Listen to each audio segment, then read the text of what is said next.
actually, we got to say it, that's mostly true and usually isn't a big deal. As we pointed out for years now, the federal government has managed to classify more than 1 billion public documents. Now, the vast majority of these documents, citizens, us, have every right to see. Joe Biden, for example, is still hiding secrets from the Kennedy assassination 60 years ago, not to protect national security, but because the CIA doesn't want to answer questions about its involvement in the murder of an American president. And that's an outrage in a democracy. You should be mad about it. But reporters in Washington are not mad about it. In fact, they're the ones telling you that Julian Assange and Ed Snowden are criminals, not whistleblowers. So the press corps, just like the federal bureaucracy, loves secrecy because secrecy is the key to their power. On the other hand, you can never dismiss any case out of hand because the details are what matters. So in the case of Joe Biden, what exactly was in those classified documents that he took home? The entire story, the question of whether it's a big deal or no big deal at all, hangs on that question. What was in the documents? Why can't you tell us? Well, as of tonight, no one has told us, so we don't know. But thankfully, Miranda Devine of the New York Post may have brought us a little closer to the answer. So she analyzed the documents that we do have, the ones found on Hunter Biden's famous laptop. And on that laptop, she found a remarkable email, an email the Justice Department has never shown to the public, despite the fact its agents have had it for years. And the document that Miranda Devine found indicates that Hunter Biden had classified information in his possession. Almost certainly that came from his father, then the vice president. And that he used that information to make piles of money for the Biden family while working at a fake job in Ukraine. That's what it shows. So if there's an actual scandal at the core of this classified document story, here it is. So here are the details. On April 13th, 2014, Hunter Biden sent an email to his business partner at Burisma, Devon Archer. Now, he sent this a week before his father, the vice president, flew to Ukraine to meet with Ukraine's prime minister. In the email, Hunter Biden composed a detailed memo with nearly 24 data points about the political and strategic situation on the ground in Ukraine. What's so immediately striking, and Miranda Devine pointed this out, having read the entire laptop, is that this email bears no resemblance to anything else we have that Hunter Biden has ever written. In fact, it sounded like something produced by the State Department. There's no question that Hunter Biden used classified materials to assemble this email.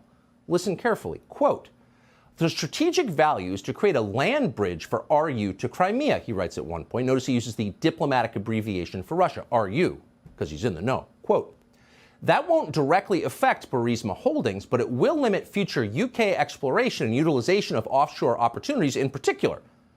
It will also," Hunter Biden added, quote, "further destabilize the UK nationally and for whatever government is in power, and the US will respond with even stronger sanctions. Those sanctions will threaten the tenuous support of the EU, which does not have the political will to incur steep energy price increases," and so on. Now, keep in mind, if you're wondering, is this plausible? Keep in mind that when he wrote this email, Hunter Biden was an active drug addict. Just 2 months before he wrote this, 2 months, in February of 2014, he'd been thrown out of the Navy for cocaine use. He couldn't even stay sober long enough to pass a scheduled drug test. He was completely out of control. Yet somehow, in that state, in this email, Hunter Biden managed to sound like a seasoned Ukraine hand from Foggy Bottom, referring to Russia as RU and all the rest. And critically, he seemed to know for a fact the details of American diplomatic strategy in the region. The U.S. will respond with even stronger sanctions. How did Hunter Biden know that? Oh, come on. Come on. Keep in mind that when Mike Flynn mentioned the topic, just mentioned the topic of sanctions to the ambassador from Russia, the FBI swooped in and destroyed his life and threatened to send him to prison. And he was the national security advisor at the time. He had the highest possible clearances you could have. Hunter Biden had no clearances whatsoever. He was the drug addict son of the vice president. And here he is in this email casually mentioning to his business partner that sanctions may be coming, and here are the effects on the EU and energy prices, in order to keep making 80 grand a month in a no-show job on the board of Ukrainian energy company, working on a topic he knew nothing about. So what are we looking at here? What we're looking at is a crime. That's a crime, a real one. Hunter Biden clearly knew it was a crime. He told his business partner in the same email to go to CVS and buy a, quote, burner phone to make sure their conversations were not seen by anyone else. Now, what's amazing and so telling is that the DOJ has had this for years because the FBI seized Hunter Biden's laptop before the last presidential election in 2020. Keep in mind also the context, and the context is always Ukraine. That was true in 2014. It's true in 2023. Back in 2015, Ukraine's top prosecutor, Viktor Slokin, began investigating Burisma and wondering, why is it paying the vice president's son tens of thousands of dollars a month? So how did Joe Biden respond? Well, within a year, Joe Biden, the vice president of the United States, had Slokin fired by threatening to withhold U.S. aid money to Ukraine. We're not making this up. Here's the tape. I went over for, I guess, the 12th, 13th time to Kyiv, and I was supposed to announce that there was another $1 billion loan guarantee.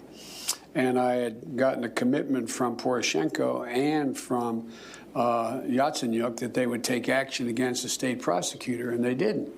So they said they were walking out to press conference. I said, no, I said, I'm not going to, or we're not going to give you the $1 billion. They said, you have no authority. You're not the president. The president said. I said, call him. I said, I'm telling you, you're not getting the $1 billion. I said, you're not getting the $1 billion. I'm going to be leaving here. And I think it was, what, 6 hours? I looked, I said, I'm leaving in 6 hours. If the prosecutor's not fired, you're not getting the money. Well, son of a bitch. Got fired. Arrogance is his weakness. Can you imagine bragging about that? Joe Biden, in front of the Council on Foreign Relations, on camera, just admitted he had the prosecutor fired because the prosecutor was doing what our Department of Justice would not do.